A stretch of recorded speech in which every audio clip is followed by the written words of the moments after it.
अस्सलाम वालेकुम, welcome to my channel. आज की जो हमारी वीडियो है वो primary secondary health care department में जो न्यू जॉब्स हैं उनके हवाले से है। इसके अलावा डीएचक्यू और टीएचक्यू में जो जॉब्स आई थी उनकी फ़ाइनल सिलेक्शन के हवाले से भी है, तो वीडियो को एंड तक देखिएगा। सबसे पहले जो नई जॉब्स आई उनके हवाले से मैं आप लोगों को बता दूँ कि ये primary secondary health care department में जॉब्स आई हैं। एक establishment of Punjab health and wellness radio station के हवाले से है। तो इसके अंदर जो जॉब है वो भी मैं आपको बता देता हूँ, उनकी क्वालिफ़िकेशन और पे, एज लिमिट सारा मैं आप लोगों को बताऊँगा।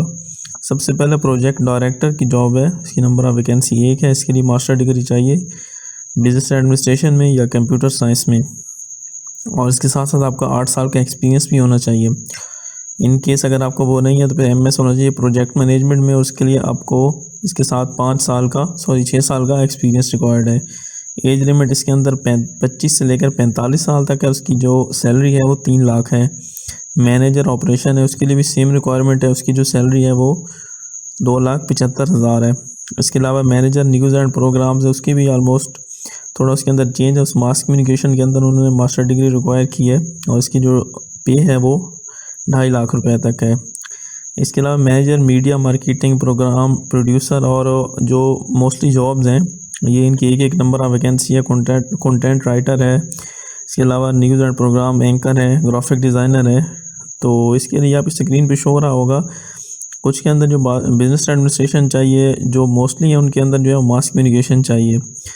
इसके अलावा सोशल साइंस भी है और एक इंग्लिश की भी है। कंटेंट राइटर जो है इसके अंदर आपका जो मास्टर डिग्री है इंग्लिश में होनी चाहिए। उसकी जो पे है वो 1.5 लाख तक है और जो जॉब अब आ रही है उनकी 25 से 35 साल तक उनकी एज है।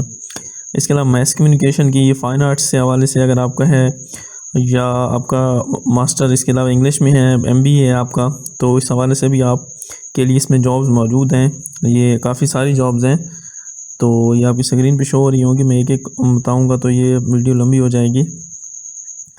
इस रिलेटेड आपको कोई क्वेश्चन हो तो आप कमेंट में पूछ सकते हैं। इनकी जो मोस्टली पे है वो 1 लाख से ऊपर ही है। जो सबसे आखिर वाली जॉब है उसकी जो पे है वो भी 1 लाख तक है। इवन के जो कैमरा मैन है या पेज मैनेजर लिखा हुआ है उसकी पे भी 1 लाख तक है और उसके लिए जो एज लिमिट है वो 25 से 35 साल तक है। इसमें अप्लाई करने का जो तरीका है वो भी मैं आप लोगों को बता देता हूँ। इसके अलावा इसमें एज रिलैक्सेशन भी है एज़ पर गवर्नमेंट रूल जो चल रही है। अगर आप पहले से गवर्नमेंट जॉब कर रहे हैं तो आपने थ्रू प्रॉपर चैनल्स पे अप्लाई करना है। इसमें ट्रांसजेंडर भी अप्लाई कर सकते हैं। इसके अलावा ये जो है सीट्स जो है वो नॉन ट्रांसफ़रेबल है, इनका ट्रांसफ़र नहीं होगा और मखसूस ये मुद्दत है इनकी कॉन्ट्रैक्ट वाइज है, मतलब ये परमानेंट नहीं है। लेकिन इनका सैलरी पैकेज बहुत अच्छा है। और इसके अलावा जी जो इनका जो टेस्ट है वो मे बी इनका टेस्ट शायद कंडक्ट ना हो, क्योंकि जो यहाँ पे लिखो वो लिखो only short listed candidate will be called for interview. तो इसमें यह होगा कि इनका जो सिर्फ इंटरव्यू कंडक्ट होगा। लेकिन चूँकि ये एनटीएस ले रहा है तो अपने तौर पे इसका टेस्ट कुछ पोस्ट का ये कंडक्ट अपने तौर पे कर सकते हैं। कुछ का कर सकते हैं, कुछ का नहीं कर सकते, इस तरह से भी कर सकते हैं। मोस्टली अगर एनटीएस ले रहा है तो इनका टेस्ट तो लाजमी होगा। इसके अलावा अप्लाई करने के लिए आपने एनटीएस की वेबसाइट पे जाना है, वहाँ पे ये ऐड होगा। तो एनटीएस के हवाले से आपको पता ही है कि वहाँ पे पहले अकाउंट बनाना पड़ता है, उसके बाद उसको लॉगिन करना पड़ता है। अगर आपने पहले से अकाउंट बनाया हुआ है तो जस्ट आपको उस पोस्ट पे क्लिक करना पड़ेगा जिस पे आप अप्लाई करना चाहते हैं। उसके बाद आपने फ़ीस पे करनी है लिंक 1 के ज़रिए या JS कैश के ज़रिए, जिस ज़रिए से आपको ईजी लगे। और इस पर अप्लाई करने की जो लास्ट डेट है वो 15 नवंबर है। 15 नवंबर तक आप इस पर ऑनलाइन अप्लाई कर सकते हैं। और यहाँ पे लिखा हुआ है कि 50% जो है मार्क्स टेस्ट में चाहिए। तो इसमें मोस्टली ये होगा कि एनटीएस टेस्ट से लेगा। वैसे इन्होंने ये चीज़ लिख दी है इंटरव्यू वाली। इतनी जो हाई क्वालिफाइड पोस्ट होती है उनके जो है टेस्ट कंडक्ट अमूमन नहीं होते, लेकिन अब इसमें ऐसा ही होगा कि शायद वो कुछ पोस्ट के टेस्ट लें और कुछ के ना लें, लेकिन एनटीएस अगर कर रहे हैं तो इसके लाजमी होंगे। इसके अलावा जो एडवर्टाइजमेंट है आप पंजाब हेल्थ गवर्नमेंट.pk उस वेबसाइट से भी देख सकते हैं। और इसके अलावा जी और इसके अंदर ये है कि इसके अलावा आपने इसमें ऑनलाइन अप्लाई करना है और ऑनलाइन अप्लाई करने के बाद आपने जो अपने डॉक्यूमेंट है वो भी सबमिट करवाने हैं एनटीएस के जो एड्रेस है जो लिखा हुआ है वहाँ पे। तो ये बहुत अच्छी अपॉर्चुनिटी है आप लोगों के लिए, तो इस पर ज़रूर अप्लाई करें। इसमें अकाउंटेंट की पोस्ट भी है, वो मैं बताना स्किप कर गया हूँ। बाकी तो तकरीबन मैंने बता दिया। अकाउंटिंग की भी है, इसके अंदर आपका बीकॉम या बीबीए ऑनर है तो आप इस पर लाजमी अप्लाई करें। तो अब आते हैं जी वो कॉल लेटर वाली बात की। कॉल लेटर के हवाले से ये है जी कि जैसे कि मैंने आप लोगों को शुरू दिन से बताया था, जब से ये पोस्ट आई थी उसके बाद से आप लोगों के कमेंट आ रहे थे कि हमें कोई उस हवाले से न्यूज़ दें। तो जैसे ही कोई न्यूज़ शेयर होती है मैं अमूमन उसका कमेंट में कर देता हूँ या फिर मैं उसकी अलग से वीडियो बना देता हूँ।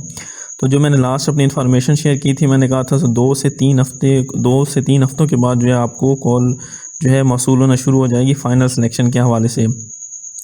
तो अब जो वीडियो देख रहे हैं आप में से अक्सर लोगों को कॉल जो है वो आ भी चुकी होगी। इनकी जो कॉल है वो आना शुरू हो चुकी हैं।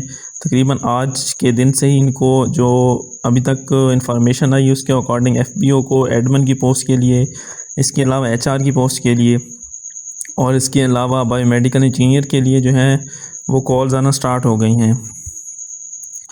तो अगर आप में से अक्सर लोग ऐसे होंगे जिनको कॉल आ चुकी होगी तो मतलब उनकी सिलेक्शन हो चुकी है फाइनल। जिन लोगों को अभी तक कॉल नहीं आई तो अभी लाजमी नहीं है कि आप सब लोगों को एक ही दिन में कॉल आ जाए। कुछ लोगों को आज कॉल आई है, वो उनको ये कॉल आई होगी कि ऑफ़र लेटर अपने आके कलेक्ट कर दें वहाँ से। अभी कुछ लोगों को फिर कल कॉल आएगी। इसी तरह दूसरी बात यह है कि जब आप ऑफ़र लेटर कलेक्ट करने जाएंगे तो आपने वहाँ जो आपका डिज़ायर स्टेशन वगैरह होगा वो आप लोगों को उम्मीद है उन्होंने इंटरव्यू में ही बता दिया होगा कि आपकी सिलेक्शन किन किन उस पर हुई है, किन किन स्टेशन पे हुई है।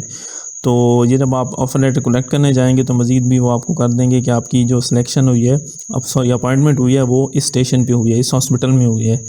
तो ऑफ़र लेटर के इसके अलावा जो डेटा एंट्री ऑपरेटर बाकी जो मैंने चीज़ें शेयर की थी उसके अंदर ये था कि तकरीबन जितने नंबर ऑफ़ पोस्ट थी उससे अकॉर्डिंग मतलब उतने ही उम्मीदवार थे, कोई ख़ास फ़र्क नहीं था।